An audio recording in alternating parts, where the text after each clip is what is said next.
And then NFL draft ramping up. Have you been in contact with any of your guys? You know, I text 8 or 9 of them and just told them how much we all appreciate them and what they did for the University of Arkansas. And Landon Jackson actually has a draft get-together tonight in Texarkana, and we're going to fly down there, me, myself, Deke, and T. Will and Charlie Williams, and we're going to fly down there and be a part of it. And those are always so much fun. If you guys have never been into one of those, it's just you're sitting around talking, and then all of a sudden here comes a phone, and if it's important people answering it, then it amps up, and then about 5-7 minutes later, the name goes across the front of it. I can remember a few years back whenever I went to Minneapolis, and Chan Hassan and was at Frank's, and that's exactly what happened. And then we went outside and we were talking. Frank and I was talking, and Isaiah Wilson texted me Patriots, and so that was pretty cool. I had a 20 and a 23 back to back. That was a lot of fun. So we're looking forward to celebrate and have a good time tonight, and hopefully he'll get drafted. He deserves to get drafted tonight, so hopefully he will. Sam, from your seat, just what are the biggest frustrations in your eyes with just how the portal and everything's set up right now? Things that you wish that you could go in and, if you were in charge, change? Two portals. Again, I don't. You're having spring ball for a lot of reasons. One of them is to get better. One of them is to know who you have on the team, the players to know who's on the team, who they can trust. And then the portal opens after spring. Again, I don't blame the kids for it because it's opportunity for them.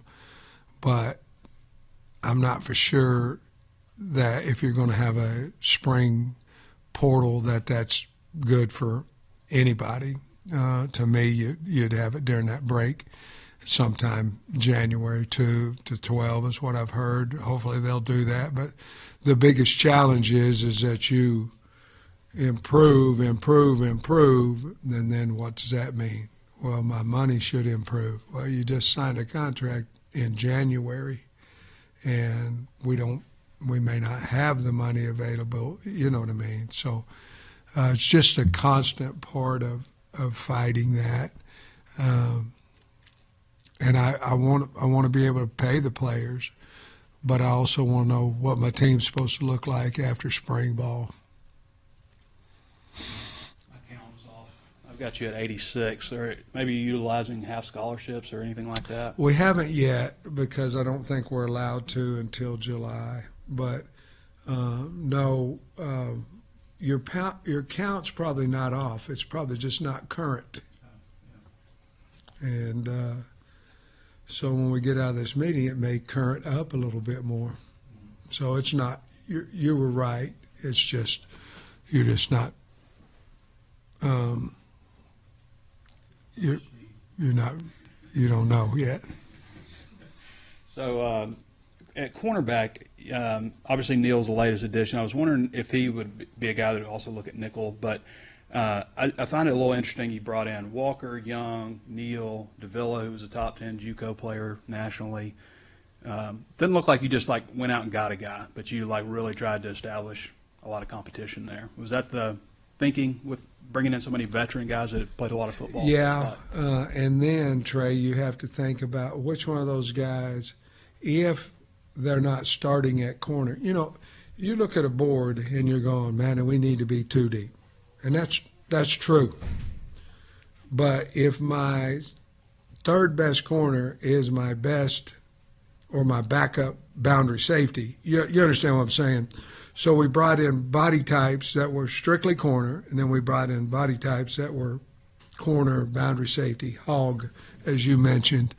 And where we were depleted was the secondary. And so we wanted to be right of whom chose us and who we chose, but we also wanted to make sure that, look back at Hudson Clark And Hudson Clark, I mean, he caught a lot of hell, while he was here, and he saved us in so many ways. But, it was corner, it was safety, it was, you know what I mean? And he had a lot of value.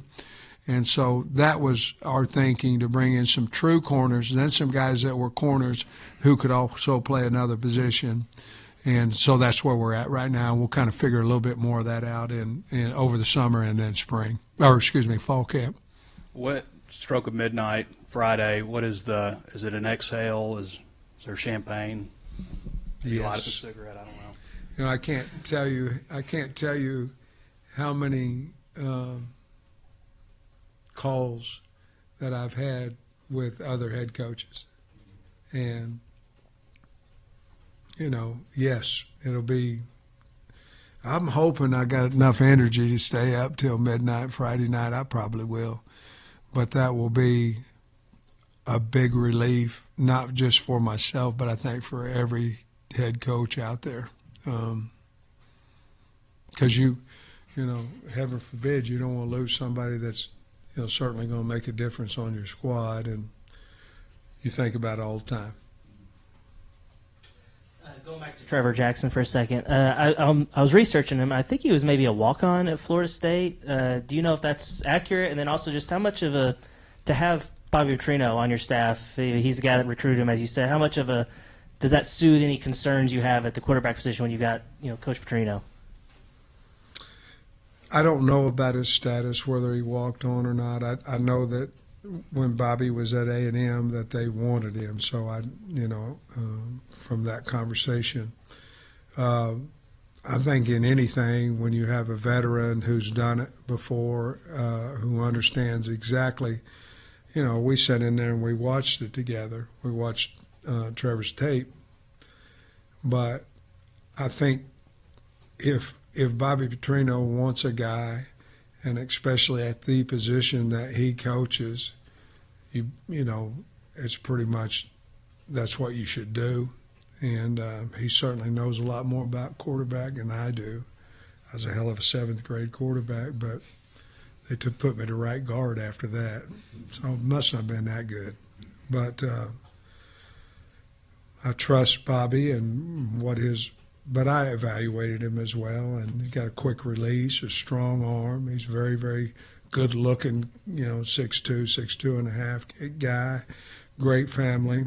I think he'll fit in well with the team, and I think he's exactly what we're looking for.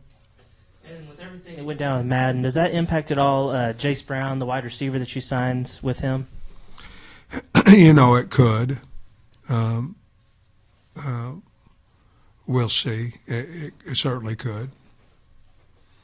Coach, looking at the offensive line, it seems like the left side at this point might be pretty solidified, but over on the right side, it seems like things might still be working at this point. How do you see that playing out over the next few months? I don't know that there's a movement. You know what I mean? I don't know that we got a tackle, we're going to move to guard or anything like that. Obviously, when Kobe Branham comes back, I think we're going to be stronger there as well. Even we really like what Blackstock did, but that'll give us another guy who we believe in. I don't think we'll move anybody into center or anything. I think your battle would be can Shaq win the tackle spot, and then what do you do with Emarian? If Emarian wins the spot, then you leave Shaq right where he is. So I don't think there's a whole lot of movement as far as position goes. You'll be into the summer and into two-a-days trying to figure out who's one and who's two, but I don't see a lot of movement. Do you feel like you're more athletic or deeper there than what you've been in maybe the past couple of seasons? We are. We definitely are. And I think once we hone in on these are our 7, 8 guys, I think we'll even be better. But yeah, I think we're a lot deeper there. We're a lot bigger, a lot stronger, and we have more veteran guys who have played than what we have in the past. Going back to when you were talking about Madden at the beginning, you mentioned that there were rumors that kind of spurred up that he might leave.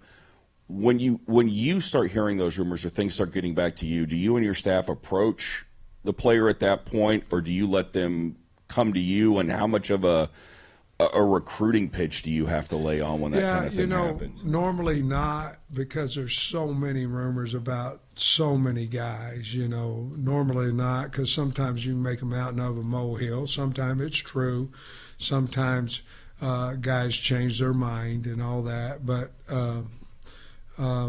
no, I mean, what we found pretty much, if a guy wants to go in the portal, he's going to go, and he already knows where he's going. He knows what he's going to make. So at that point, words, they don't come out green, and at that point you probably lost them at that point. And so we just tried not to make a mountain out of a molehill, coach the guys like we should coach them, and be respectful and try to get them better. And if it happens, it happens. At that point, if you want them to stay, you certainly try to talk them out of it and talk to them about their position coach, what the scheme can do to develop them, and all those type things. But if they've made up their mind to leave, they're going to leave. Coach, appreciate you. All right, guys.